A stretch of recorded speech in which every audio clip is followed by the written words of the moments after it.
அத்தனையுமே இந்தியாவினுடைய பொருளாதாரத்தை சரிக்கின்ற ஒரு பாதையில் பயணித்துக் கொண்டிருக்கின்றது. தொடர்ந்து நாம் பார்த்துக் கொண்டிருக்கின்றோம். பொருளாதாரத்தை முன்னேற்றுவதற்காக நாங்கள் திட்டமிடுகிறோம் என்று சொல்லி இன்றைக்கு பணம் இல்லாமல் பொதுத்துறை நிறுவனங்களை எல்லாம்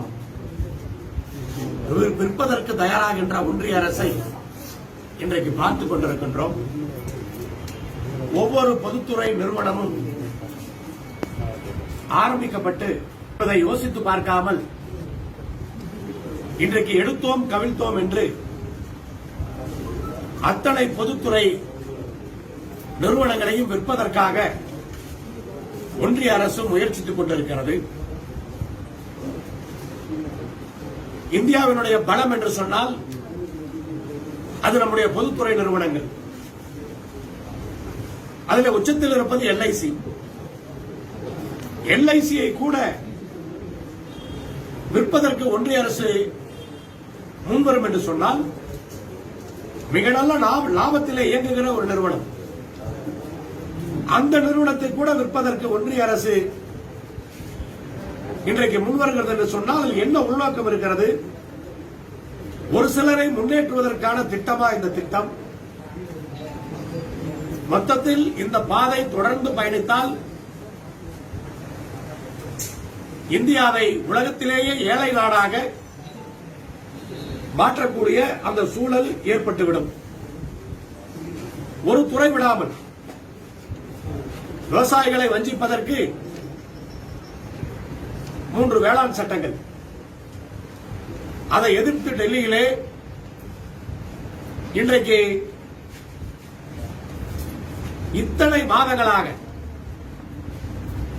ஒரு வருட காலமாக தொடர்ந்து போராட்டத்தை டெல்லியில் நடத்திக் கொண்டிருக்கிறார்கள். விவசாயிகள் டெல்லி சாலைகளிலே வாழ்ந்து கொண்டிருக்கிறார்கள் என்பதுதான் உண்மை. அப்படிப்பட்ட நிலையிலும் கூட அவர்களை நேரடியாக சந்திப்பதற்கு பிரதமர் முன்வரவில்லை. இதுவெல்லாம் வேதனையாக இருக்கின்றது. அதற்கு பிறகு பார்த்தால் தொடர்ந்து கேஸ் விலை உயர்வு தொடர்ந்து உயர்த்திக் கொண்டே இருந்தால் இதற்கு முடிவுதான் என்ன? ஒவ்வொரு ஏழை குடும்பமும் இன்றைக்கு விறகை எல்லாம் விட்டு எல்லோரும் கேஸ் அடுப்புக்கு வந்து விட்டார்கள். மறுபடியும் விறகுக்கு செல்ல வேண்டுமோ என்ற நிலைமையில் இன்றைக்கு எல்லா வீடுகளிலும் தடுமாறிக் கொண்டிருக்கிறார்கள். அப்படி இன்றைக்கு விலையேற்றம் என்பது தொடர்ந்து இருந்து கொண்டே இருக்கிறது. தமிழ்நாடு அரசு பெட்ரோலுக்கான விலையை குறைத்தாலும் கூட மொத்தத்தில் பெட்ரோல் டீசல் விலை தொடர்ந்து உயர்ந்து கொண்டிருப்பதைத்தான் காண முடிகிறது. ஒன்றிய அரசுடைய கவனத்தை ஈர்க்க வேண்டிய அந்த அவசியம் இன்றைக்கு இருக்கிறது. அதேபோல தமிழகத்திலேதான் இன்றைக்கு சுங்க கட்டணம் வசூலிக்கின்ற சுங்கச்சாவடிகள் அதிகமாக இருக்கிறது. அதில் நிறைய சுங்கச்சாவடிகள் காலாவதியாக இருக்கிறது. அதையெல்லாம் மூட வேண்டும் என்று தமிழக அமைச்சரே முதலமைச்சர் மூலமாக கோரிக்கை வைத்திருக்கின்றார். அதை பற்றியும் கண்டுகொள்ளாமல் இருக்கிறார்கள். சுங்கச்சாவடிகளை எடுப்பார்கள் என்று யோசித்தால் சுங்கச்சாவடிகளுக்கு இன்றைக்கு கட்டண உயர்வை செய்திருக்கிறார்கள். ஆனால் காலாவதியான சுங்கச்சாவடிகளை எந்த தாமதமும் இல்லாமல் உடனடியாக அகற்ற வேண்டும் என்ற கோரிக்கையை வலியுறுத்தி பலவிதமான கோரிக்கைகளை வலியுறுத்தி ஒன்றிய அரசு உடனடியாக இதற்கான தீர்வை காண வேண்டும் என்று இன்றைக்கு இந்தியா முழுவதும் எதிர்க்கட்சிகள் ஒன்றிணைந்து ஆர்ப்பாட்டத்தை கொரோனா கட்டுப்பாடுகளை மதித்து செய்து கொண்டிருக்கின்றோம். தமிழகத்திலே அவரவர் இருக்கும் இடங்களிலே இந்த போராட்டங்கள் நடந்து கொண்டிருக்கிறது. கொங்குநாடு மக்கள் தேசிய கட்சியின் சார்பாக எங்களுடைய கட்சி தலைமை அலுவலகத்தின் முன்பாக இந்த ஆர்ப்பாட்டத்தை இன்றைக்கு நடத்தி இருக்கின்றோம்.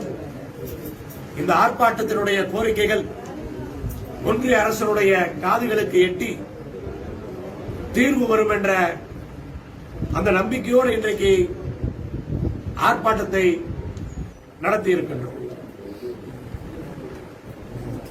வேளாண் சட்டங்களுக்கு பஞ்சாப், ஹரியானா சில அந்த மாநிலங்களுக்கு மண்டி உரிமையாளர்கள் மட்டும்தான் அதுக்கான பிரச்சனைகளை கிரியேட் பண்றாங்க. இந்தியா முழுக்க, ஈவன் கேரளாவில் இல்லை, வெஸ்ட் பெங்கால் இல்லை, இந்தியா முழுக்க அதுக்கான எதிர்ப்பு இல்லைன்னு பாரதிய ஜனதா கட்சி சொல்றாங்க. ஆனா இவங்க தொடர்ந்து போராடினது ஒரு குறிப்பிட்ட ஒரு அந்த 2 மாநிலத்துல மாத்திரம் சில பிரச்சனைகள். அதை நீங்க முழுமையா எதிர்ப்பது எப்படி? பாரதிய ஜனதா கட்சி உலகத்திலேயே இந்தியாவில் தான் பொருளாதார நிலைக்கு சூப்பரா இருக்குன்னு சொல்றாங்க. ஆனா அதே சமயத்துல பொதுத்துறை நிறுவனங்களை விலை பேசிட்டு இருக்கிறாங்க. அவங்க சொல்றாங்கிறதுக்காக அது உண்மையாகாது இல்ல. 3 சட்டங்களை கொண்டு வந்து விவசாயிகளை பாதித்து அதை திணிப்பதற்கான முயற்சி செய்யக்கூடியவர்கள் அதை நியாயப்படுத்த பார்க்கிறார்கள். ஆனால் மொத்த விவசாயிகளும் இன்றைக்கு எதிர்த்துக் கொண்டிருக்கிறார்கள். ஜிஎஸ்டியை கூட அதன் மூலம் நாடு முன்னேறிவிட்டது என்று அவர்கள் சொல்லுகிறார்கள். ஆனால் ஒரு பாமரனுக்கும் தெரியும், ஜிஎஸ்டி போட்டதற்கு பின்னால் தொழில்துறை எந்த அளவுக்கு பாதிக்கப்பட்டிருக்கிறது, வேலையில்லா திண்டாட்டம் எந்த அளவுக்கு ஆகியிருக்கிறது என்பது எல்லோருக்குமே தெரியும்.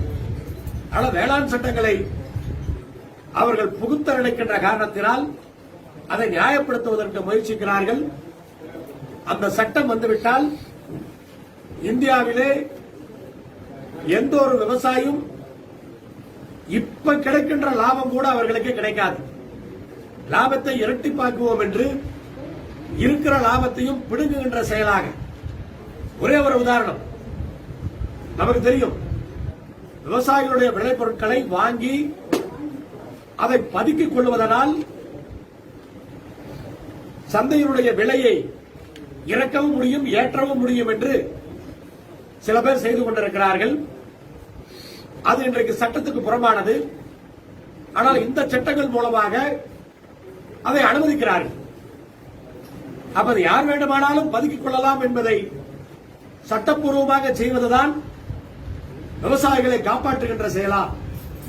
ஆனால் அவர்கள் என்ன நியாயப்படுத்தினாலும் இது விவசாயிகளை பாதிக்கின்ற செயல். அது அவர்கள் செய்வதெல்லாம் கார்ப்பரேட் விவசாயிகளுக்கு பயன்படும். ஒரு தக்காளி இந்த சைஸ்ல கொடுக்கணும் அப்படின்னு சொன்னா அந்த சைஸ்ல பிரிச்சு அதை என்ன பண்ணணும், இல்ல அதோட ப்ராசஸ் இண்டஸ்ட்ரி போட்டு அவங்க கார்ப்பரேட் விவசாயிகளுக்கு அது பொருந்தும்.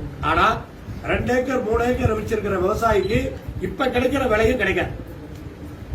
திமுக பெட்ரோல் டீசல் ஜிஎஸ்டி கொண்டு வரணும்னு சொல்லி எதிர்கட்சி போராட்டம். ஆனா நேற்று நடந்த கூட்டத்தில் அதை பத்தி பேசவே இல்லை, போகவும் இல்லை. அது மட்டும் இல்லாம பல எதிர்கட்சிகள் மாநிலங்கள் இருக்கிறது யாருமே அதை சப்போர்ட் பண்ணல. விலைவாசி குறையும் நீங்க சொல்றீங்க, குறையறதுக்கான வாய்ப்பு உண்டு. ஆனா இவங்க யாருமே ஒத்துக்கல. ஈவன் திமுக உங்களுடைய தோழமை கட்சி ஒத்துக்கல. ஏன் இல்லையா? நிதியமைச்சர் சொல்லியிருக்காரு. நிதியமைச்சர் அங்க போய் பேசணும். நிதியமைச்சர் அவங்க அந்த எக்ஸ்ட்ரா சார்ஜ் பண்றதெல்லாம் ஒன்றிய அரசுல எடுத்துட்டாங்கன்னு சொன்னா தாராளமா அதை ஜிஎஸ்டில கண்டிப்பா கொண்டு வர முடியும். அதற்கான முயற்சிகளை ஒன்றிய அரசு எடுக்கணும் அப்படிங்கறது அதான் அர்த்தம். வலியுறுத்தி பேசணும். ஜிஎஸ்டி கவுன்சில் வலியுறுத்தி பேசியிருக்காரு. செய்திகள்ல வந்திருக்கு. ஜிஎஸ்டி கவுன்சில் செய்திகள்ல வந்திருக்கு. ஜிஎஸ்டி கவுன்சில் அவர் ஆன்லைன்ல ஒவ்வொரு முறையும் ஆன்லைன்ல நடக்குது அப்படின்னு சொல்லிட்டு அதை ஃபாலோ பண்ணிட்டு இருக்காரு. இப்ப இதோட முடிஞ்சிட போறது இல்ல.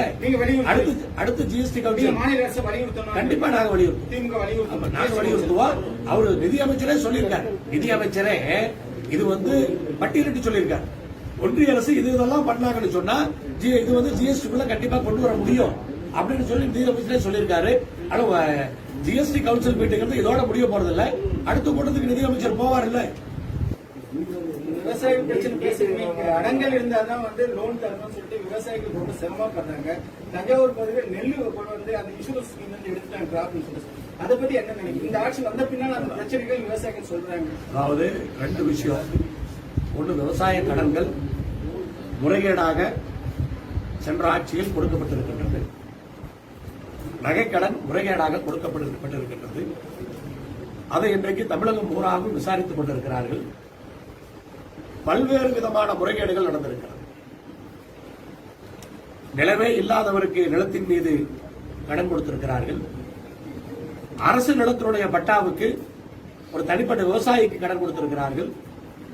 இப்படி பல்வேறு முறைகேடுகள் அதில் நடந்திருக்கிற காரணத்தினால் சில கட்டுப்பாடுகளை விதித்து அந்த முறைகேடுகளை இன்றைக்கு கண்டுபிடித்துக் கொண்டிருக்கிறார்கள். இந்த நேரத்தில் அது கொஞ்சம் சிரமமாகத்தான் இருக்கும். ஆனால் எது அப்படி இருந்தாலும் கடன் தள்ளுபடி என்பது முறைகேடாக பெற்றவர்களுக்கு சென்று சேர்ந்து விடக்கூடாது. நகை கடனை எடுத்தால் கூட போலி நகைகளை அடமானம் வைத்து பணம் வாங்கி இருக்கிறார்கள். நகை கடன் தள்ளுபடி ஆகிறது என்பதை தெரிந்து கொண்டு தமிழ்நாடு முழுவதும் பல இடங்களிலே கடைசி நேரத்திலே போலி நகைகளை வைத்து பணம் வாங்கி இருக்கிறார்கள். ஏன்னா தள்ளுபடின்னு சொன்னா நகை திரும்பி வந்துடும், யாரும் அதை உரசி பார்க்க போறது கிடையாது அப்படிங்கறதுல. ஆனா இப்ப எல்லா இடத்துலயும் ஆய்வு பண்ண போலி நகைகள் வருது. 22 கேரட் கொடுக்க வேண்டியதை 16 கேரட் கொடுத்திருக்கிறாங்க, தெரிஞ்சே கொடுத்திருக்கிறாங்க. அப்ப இதை போல முறைகேடுகளை கண்டுபிடிக்கும் பொழுது சில தடங்கல்களும் சில பிரச்சனைகளும் நியாயமாக இருப்பவர்களுக்கு கொஞ்சம் வரத்தான் செய்யும். கிடைக்கல. அதனால அந்த அதெல்லாம் வந்து இந்த முறைகேடுகள்லாம் சரியாகிற வரைக்கும் இது மாதிரி பிரச்சனைகள் கொஞ்சம் இருக்கும். ஆனா அதே சமயத்தில் இந்த முறைகேடுகளை இப்ப பண்ணி அந்த கடனை தள்ளுபடி செய்ய வேண்டிய அந்த கட்டாயம் அரசுக்கு இருக்கிறது. அதனால வந்து இன்னைக்கு வந்து ஒரு சில சிரமங்கள் நியாயமாக பண்ணுகின்ற விவசாயிகளுக்கு இருக்கும். ஆனால் போக போக அது எவ்வளவு வசதியாக மாறும் என்பதை பார்ப்போம். மொத்தமாக கல்வியை ஒன்றிய அரசுடைய பட்டியலுக்கு கொண்டு செல்லும். இது நீட்டுக்கான பிரச்சனை மட்டுமல்ல, தொடர்ந்து மாநிலத்தினுடைய உரிமைகளை பறிக்கின்ற முயற்சிகளை ஒன்றிய அரசு செய்து கொண்டிருக்கிறது. மரியாதைக்குரிய பிரதமர் மோடி அவர்கள் குஜராத்தினுடைய முதலமைச்சராக இருந்தபோது மாநில சுயாட்சிக்காக போராடினார். ஆனால் பிரதமரானவுடன் மாநில சுயாட்சியை பறிக்கின்ற முயற்சிகளை ஈடுபட்டிருக்கிறார். கல்வியை முழுமையாக ஒன்றிய பட்டியலுக்கு கொண்டு செல்வதற்காக இந்த முயற்சிகளை மேற்கொண்டிருக்கிறார்கள். தமிழகத்தை பொறுத்தவரை +2லயே வந்து வாங்கின மார்க்கை வச்சு இங்க மருத்துவ இடங்களை கொடுத்துக் கொண்டிருந்தோம். அதில் எந்த விதமான குறையும் இல்லை. நம்முடைய கல்வி தரம் என்பது இன்றைக்கு இந்தியாவிலேயே முதலிடத்தில் இருக்கிறது.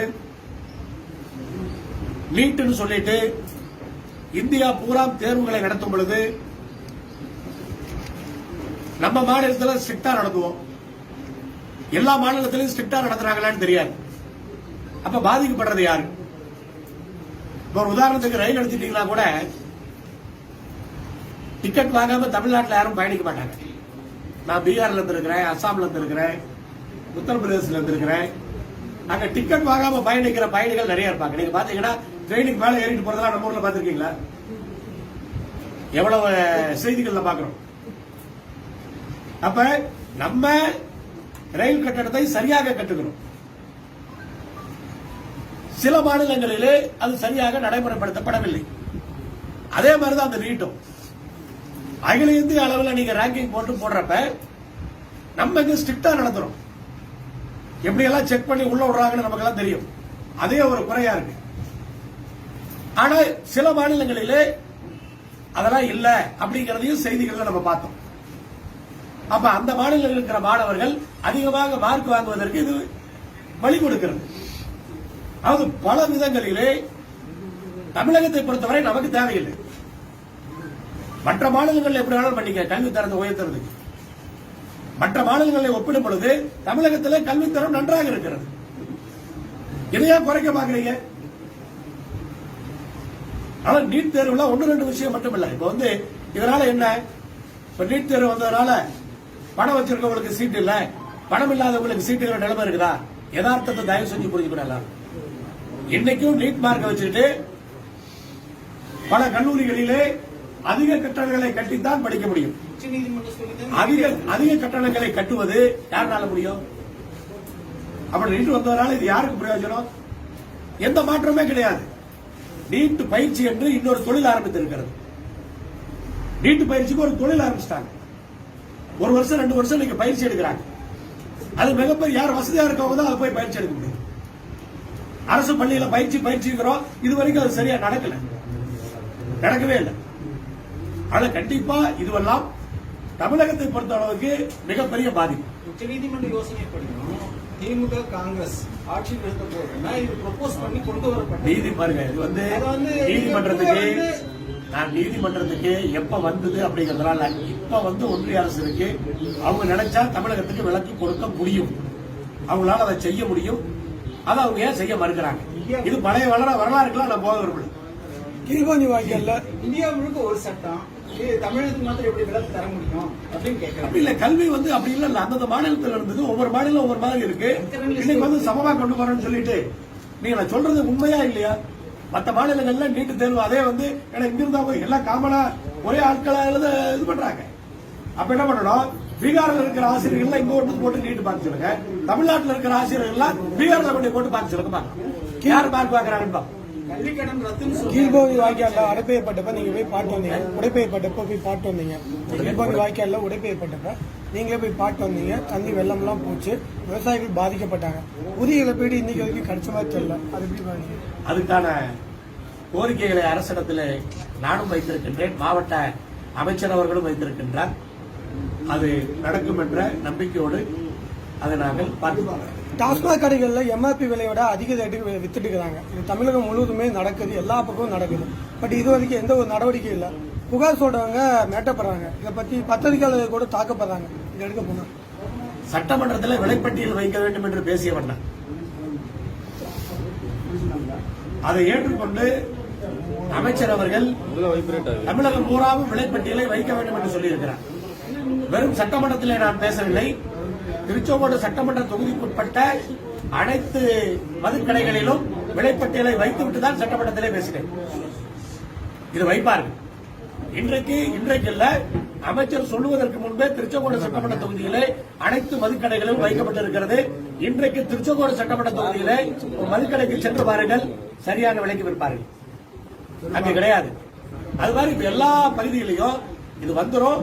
அதனால நீங்க அதிகமா விற்கிறாங்கன்னு சொல்றது உண்மைதான். நானே அதை கண்டுபிடித்து தான் விலைப்பட்டியலை வைத்து எல்லா இடத்துலையும் கடையில விசாரிச்சேன். நேற்று காலையில கூட சில கடைகள்ல நான் விசாரிச்சேன் திருச்செங்கோடுல. இப்ப சரியான விலைக்கு விற்கிறாங்க. இது வந்து சரி ஆயிடும். ஆனா இது பத்திரிகையாளர்கள் கையில் இருக்கிறது. ஏன்னா யாருமே வந்து அரசியல்வாதிகளை பார்த்து பயப்படுவதில்லை, அதிகாரிகளை பார்த்து பயப்படுவதில்லை. ஆனா பத்திரிகையாளர்களை பார்த்து பயப்படுகிறார்கள். நீங்க தீவிரமா இறங்குனீங்கன்னு சொன்னா இதை முழுசா சரிபடி. பெருந்துறை சென்னிமலை பகுதிகளில் அனுமதி இல்லாம நிறைய கல்குவாரிகள் இயங்காதாகவும், சில கல்குவாரிகள் வந்து அனுமதி டைம் முடிஞ்சும் இன்னும் இயங்கிட்டு இருக்குது அப்படின்னு ஒரு குற்றச்சாட்டு இருக்குது. அதை பத்தி நீங்க? கல்குவாரிகளை கட்டுப்பாடுகளோடு ரொம்ப ஸ்ட்ரிக்டா நடத்தணும் அப்படின்னு சொல்லி அரசாங்கம் சொல்லி இருக்கிறது. அதற்கான செயல்பாடுகள் தீவிரப்படுத்தப்படும் பொழுது நீங்கள் நினைப்பது நடக்காது, எல்லாம் சரியாக நடக்கும். இந்த வீடியோ உங்களுக்கு பிடிச்சிருந்தா ப்ளீஸ் லைக் அண்ட் ஷேர் பண்ணுங்க. மறக்காம எங்க சேனலை சப்ஸ்கிரைபும் பண்ணுங்க.